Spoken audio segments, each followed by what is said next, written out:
I think it's 2011, and it's time for everybody to take non-cash forms of payment. Okay. Okay. James, do you have a question too? Go ahead. Oh, and by the way, the decision has not yet been made. We don't have an outcome in San Francisco yet. We're still twisting in the wind, really, and it's a very uncomfortable place to be. So the lesson I take from that is, do the homework beforehand so that when the tidal wave hits, you can remain in your position without having to do what we've done, which is to reconsider and then reconsider and then reconsider. Okay, we have time for another question. James? Okay, very quickly, panel. I am a consumer of transport. I'm annoyed, and I am an annoyed consumer of transport because of one company more than any other, and that company is called Ryanair. And I am annoyed with them because I know I am being ripped off on credit card charges. I know it, and I am powerless to change it. I'm exceptionally frustrated because I believe in the airline industry, the cost of handling money is a cost of production. It is part of the costs that the company faces. I have no choice. I have to use a credit card. There is no alternative. I'm very encouraged by the idea that this could be incorporated into the fares. I'm very encouraged to see that the cost of credit card transactions in some locations are considered costs of production, and even more concerned in locations which have included that cost into their fares and still want to charge me for using my card. I think I'm being charged twice. Okay. In response to that? Well, just from a charging a cost, and this is something just to clarify, and I'm not 100% sure from Sanders or Amos, using New York an example where it started. There isn't a single customer that I have in New York that I charge 5%. I don't charge my customers anything, zero in New York. They are a merchant directly with Bank of America. The money goes directly to them, to all the cab owners, to all the fleets. I get nothing in the process.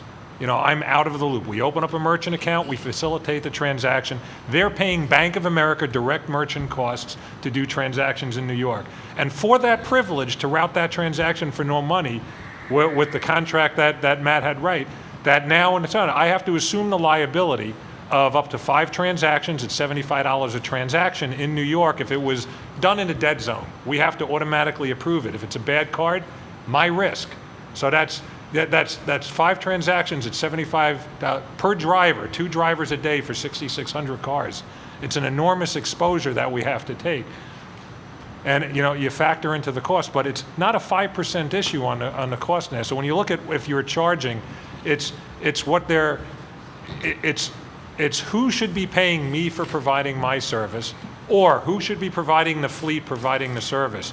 I agree if they put it into a meter increase and it's said to cover the cost of credit card, that's an alternative. That's a way to recover cost and pay the industry. But just like a raise, which you give somebody a raise the next day, they'll look, that's what I did last year. What are you going to do for me now? That the fare increase is just nothing that you can actually expect anyone to sit down and say, hey, I'm getting paid for it. How would you suggest in those jurisdictions that are due for fare increases, and this is, I guess, a question for everybody here, how would you suggest it be handled? Because it could be the right time to put, as the politicians always want to do, is deliver a service improvement of some nature, like we did to justify the fare increase that the industry needs. So how would you finesse that, and what would your best recommendation with all the experiences we've had so far be? Would it be to charge the passenger as part of the fare increase? Would it be some other approach? And how would you do it if credit cards are something that you're not doing now that you might want to mandate or make available as part of a fare increase that's coming up? In our case, what we did is we imposed the 5% fee, and then when the drivers reacted, we threw them a fare increase. So that is not the order of sequence of events that I recommend. I recommend that you partner any kind of charge to the drivers with a fare increase in recognition if the fare increase is indeed overdue or warranted, because that will diminish the resistance somewhat. Or maybe the answer is just to charge the passenger. If you are giving a fare increase and they're getting something for their money, you take the Fandango approach or the Vegas approach, or there's some other cities doing it. Is that the way to go now, knowing what we know? Because you can at least reason with the passengers, I think. Yeah. I think there's a few things that we really shouldn't be debating. One is that customers want to use credit cards. That's a fact.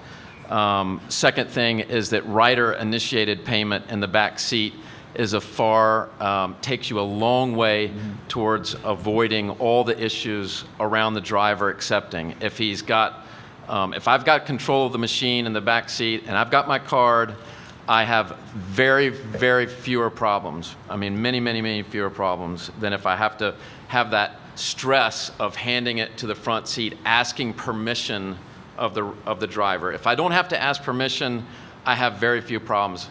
I don't think it should be debated.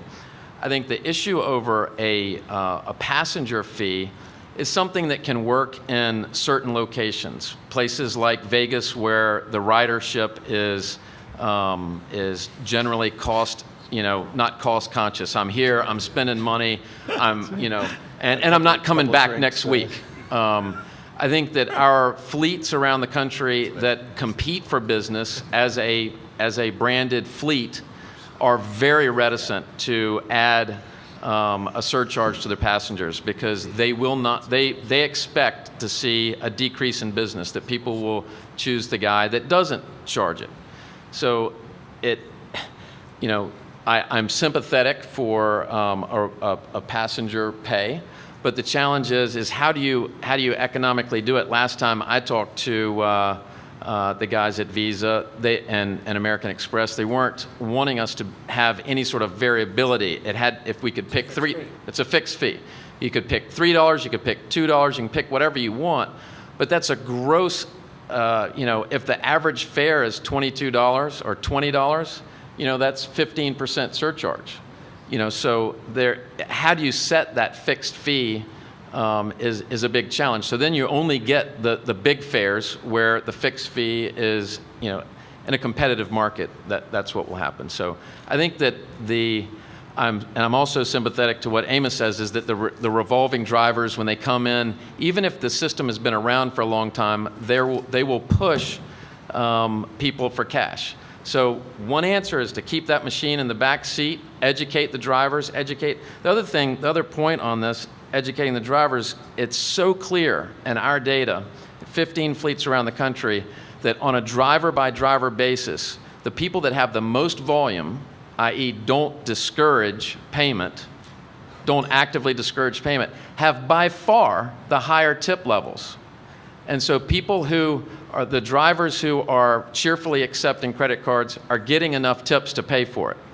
So I think that since we're going to have problems with driver surcharges, voucher fees, et cetera, penning the right amount, I think it will work in some areas, but take into consideration the other values. Yeah, I think it would have to be coupled with a fare increase if you did a pass. It has to be under those circumstances. You can't just come out of the blue and do it, I think, politically. But well, we're running short of time. I want to thank our panelists. It wasn't much of a debate. It was more of a panel discussion. But actually, now that I'm realizing it, we should have invited some drivers. That would have been fun. But with fear of protests of our session, I thought that wasn't a good idea. Well, I was looking for a bit of closure, since unfortunately I think I created the problem by, hoping for my penance here. Come up to the mic. I started to say the last 10 or so cities we've been, we always secret shop for $10 and under to see if the taxi companies will accept it. And we also survey. And I'm beginning to think, without doing the appropriate research here, being academic hat, that this is a big city medallion problem. Because in cities which do have full-service cab companies, as the gentleman from Taxi Magic was saying, they look at this as a competitive advantage, if you will. They accept credit cards. There's no problem with the credit cards in these medium and smaller markets, to be quite honest with you, because they are far more oriented towards the call business than they are, but they really do like the tourist business and so forth. And I'll give you an official Airport Ground Transportation Association policy. It was expressed by one of the aviation managers, that the directors, that was asking me, well, let's see, do our shuttles accept credit cards? Do our private cars accept credit cards? Do our buses accept credit cards? And the answer was yes, yes, yes, yes. He says, God damn it. Screw them. He didn't exactly say screw them, but he said, look, if you're in a taxi cab and you want to serve my airport, you're going to accept credit cards or you're not going to be here. And that's what the customer wants. And that's what it takes. To be quite honest with you, I think we have a big city, medallion-oriented issue here. And any increase, whether it be credit cards or anything else, will be fought tooth and nail. I still think you probably need to bake it into the rate. If it's 50% credit cards, you give them 2.5% raise on the front end. As Christina says, don't do it on the back end. Do it on the front end and say this is part of your credit card acceptance and get on with life. And it could very well be just a big city political issue, really, for the labor folks. Just to comment, that's not the experience that we're finding we're going in. I just crossed over half the in 26 states, so I'm growing out this, so I'm getting a good exposure.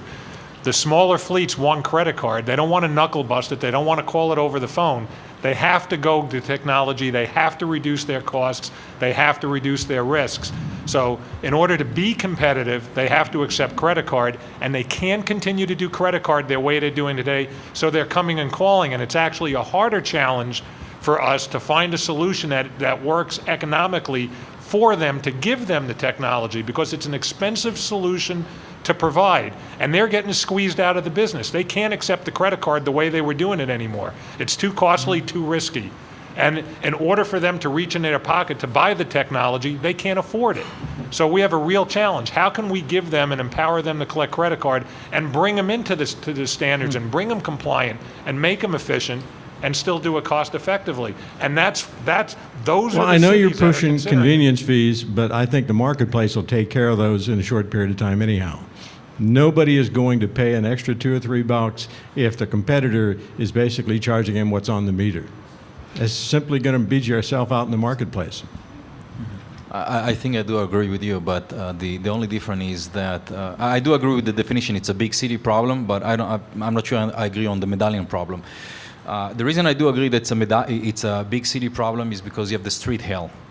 And what I observed in London, New York, Boston, Chicago is we all hail cab, and the next available cab, we jump in. We don't have the option to choose from. Where you may see in the suburbs on the out of the largest city, where you have two, three companies competing on a business, and most of the business done by phone booking, that's where you have the option to provide a better service, and then that's why the passenger may choose company one over the other. It's no different than the restaurant example that I mentioned before. If you have the option to dine at one restaurant because it's accept the card and the other one is not, you're most likely going to dine at the one that accept the card. But I don't think that you have this option at the big city. Because at the big city, most of the cabs are held, and I think that's where the problem is. I want to make sure that everybody also knows about Square. It's www.squareup.com, and this is a San Francisco-based company that just started last October that you plug into your smartphone, and you turn your smartphone into a merchant account. And it's extremely popular with San Francisco drivers right now, and we're sort of letting it go to see, is this a potential solution, or what are the consequences of this solution? I want to let you know that the problem with it is that when the customer has to call to find out, why is this charged so much, or what charge is this, there's nobody to call, and that's a real problem. So the Square looks like a pretty good solution, and it may be in some limited circumstances, but please be aware of the fact that it disconnects the transaction from the company. And the companies are very unhappy when they get calls saying, what about this transaction?